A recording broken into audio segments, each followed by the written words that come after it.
Ruben, how do you reflect on that? I think we play the game that they wanted to play. The opponents really confused, second balls, first balls, and if we play the game of the opponent, it's harder for us. We never settle down the game. We suffered two goals that we knew that they are really strong on that with the long balls. And then we try to get back in the game. We miss a penalty, and all these moments are a little bit against us. That could change the game, but in the end, I think we need and we should do better. It was up and down, that game, consistently there. But the thing is that the emotions were there. You could see how much people wanted to do it, but it just seemed like something didn't click. No, the moments, we need also to have that moments for us, and we had in the last game, especially in the beginning of the game. Today, my biggest concern is the way we didn't settle down the game, to control the game, to play our game, and we should do that more time in the game. Do you think that is the main focus now, to focus on in training between now and the next game? Everything. We are working everything. We spend all week training one against one when they kick the ball, and we suffer in the same way. So we need to do that again and to be better in the next match. And finally, fans will be having a safe trip at home now. What would you like to say to them? It's the same thing. When we lose, say sorry to them, but they don't want to hear nothing. They in this moment they want to see. So our job is to fight again to win the next one. Thank you very much. Thank you. So Matheus, heartbreaking to get that result. How do you reflect on that performance? I answered some questions like that one, and then right now to say something is very, very, very hard. We know how important it is to use this shirt and then win every game. He's very frustrated to come here and then didn't win, because we know this game, some games very important, of course, every game in the Premier League, for us now in this season, something very important. We need to do more. That's the key, I think. And it's like I say, right now is our mind maybe is not the good way to answer some questions. As you said there, frustrating to have a performance like that, but with that frustration shows how much more you will all do on that training pitch now. Of course, that's the key. We need to go there, do everything that you can, improve. I think this is the word, and you need to use it. We need to be focused. We need to have like big character right now, and then we know, like it's like I say, how important it is to use the shirt and keep winning the games. And finally, we can see it, how raw it is straight after this game. What do you think is the key elements that we need to improve on for between now and the next game? The key element, improve. Let's go. Let's leave this game out. Improve for next game. We know how important is this game. Maybe to have 3 in the hole. It's hard to change everything.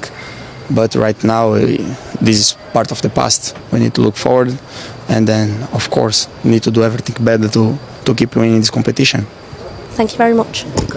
For Bruno as well, is that because he's playing in that deeper midfield position, he's not getting as many touches in the area where it can affect the game? But yeah, one thing I would say is the football up to that penalty was really good. You know, got the ball out wide and they play into the channel. How it took them 4.5 minutes to not get the right decision on that red card and the penalty, just baffles me. Okay, well, let's try and explain that. Here is the Premier League Match Centre tweet that they put out on social media. The referee's call of penalty was checked and confirmed by VAR, with Collins deemed to have pulled Mbeumo back. VAR also checked the referee's call of yellow card to Collins and deemed that Mbeumo wasn't in control of the ball. Because he pulled him. Okay. Hang on. So here is the law.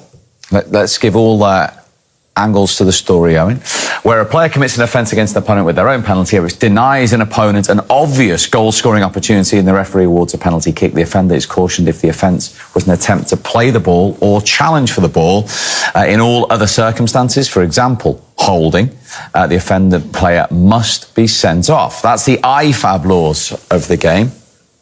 And this is how it is applied in Premier League terms, in DOGSO, the distance between the offence and the goal, the generation. But this is the first one. The likelihood of keeping or gaining control of the ball. So let's have another look And are you 100% sure the likelihood of gaining or keeping control of the ball for Brian Mbeumo? Michael? I've never been more convinced. Never. I mean, what are we trying to say here? That he's not in control of the ball. Listen, we're playing football. We don't play rugby here. The ball is never in our hands. We're not carrying it. The ball is in his control. It's right in front of him. He's about to score. How's that not in his control? He's like, whose control is it? The goalkeeper's? The referee? If he's not fouled, Mo, he'll be in control. It's so painful. This is a big mistake. It's 100% a red card. 100%. 4.5 minutes to get to the wrong decision. How is that even possible? Me and you saw in real time. I saw pen in real time. You saw red in real time. 1 second. So you got straight away. So you got the referee. You got the assistant. Why is the ref give it a yellow? In real time, it's a pen. The referee should be reprimanded for giving a yellow in the first place, and then VAR are like, they're obviously there, and I'm a big fan of VAR, but that's what they're there for now, is to correct that and say, do you know what? There was nowhere to play the ball. If he slides in trying to get the ball and he brings him down, then it's a yellow, absolutely, because he's made an attempt to play the ball. Reaching and pulling with no attempt is not an attempt to play the ball. Therefore, it has to be a red card. There is no other way. And to say he's not in control of it, well, you could say that about virtually every happening in football. If I run through on goal one-on-one, I still haven't touched the ball, but it's right in front of me. I'm about to play it and someone pulls me. Does that mean I'm not in control of the ball because I haven't touched it yet? Do I have to touch the ball? Most finishes are one touch. So that, in theory, you're saying that we're never in control of the ball. It's right in front of him. He's wrong side anyway. He's wrong side, Collins is anyway. What part of not in control is he? It's an incredible decision. It is the most blatant red card that can be. That is. Like, what part of it isn't a red card? So the question is, you both think that's a blatant red card. For the remaining period, would the 11 of Manchester United have really troubled the 10 of Brentford? Well, they would have liked to have had the opportunity. Well, you would have thought so. Anyway, bear in mind, Man United didn't play well enough to win this game. But that decision had an impact on the game. Without question, we can't deny that. Obviously, Bruno misses the penalty. But if there's 4 of them there and up in the booth as well, you got to get that right. I mean, we're seeing it in real time. We're not refs. Okay, we played, but we know. They got to get that right. They just can't not. It doesn't dismiss the fact that United were poor and deserve to lose the game. But they're there to get those decisions right. They didn't get it right. Manchester United's struggles deepened with a 3-1 defeat to Brentford in the Premier League. The Bees struck early as Igor Thiago netted twice in the opening 20 minutes, exposing United's fragile defense. Benjamin Šeško pulled one back to restore hope, but United's momentum fizzled after Bruno Fernandes missed a crucial second-half penalty, denied by goalkeeper Kevin Kelleher. Brentford sealed the result in stoppage time when Mathias Jensen fired home, sparking celebrations across the Gigtech Community Stadium. United's lack of defensive stability and wasted chances once again dominated the post-match discussion. Manager Ruben Amorim now finds himself under intense pressure, with fans questioning both tactics and mentality. Brentford, meanwhile, showcased resilience and sharp counter-attacking play, exploiting United's weaknesses to perfection. The result leaves United in crisis, while Brentford gain valuable points and confidence, proving once more that they can trouble any top 6 side.